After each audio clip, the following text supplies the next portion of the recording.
Welcome to our factory. Today, I'll show you exactly how smartphones are made, step by step. Don't forget to subscribe for more behind-the-scenes videos like this.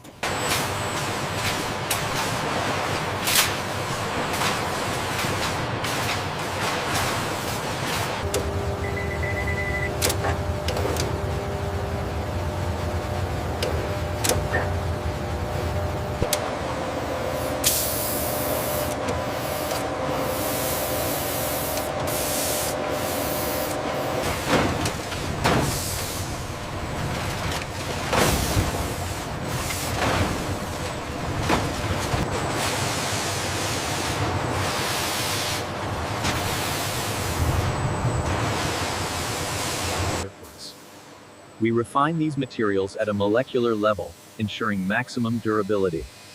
This process guarantees. As you can see, the thermal tolerances are slightly elevated here. Yes, but the flow rate is correcting. We should be green in T minus 10 seconds.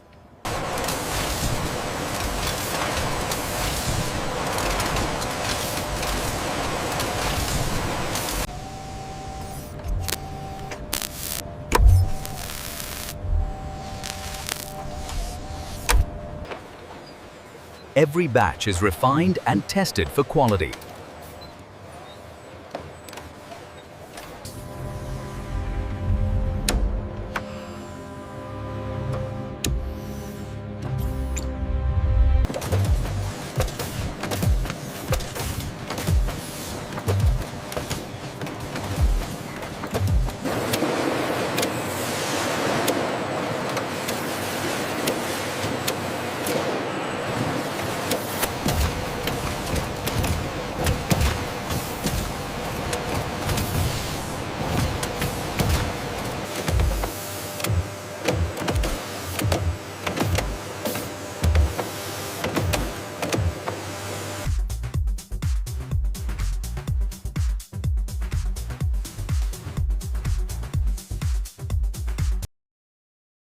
Every product is checked before leaving the facility.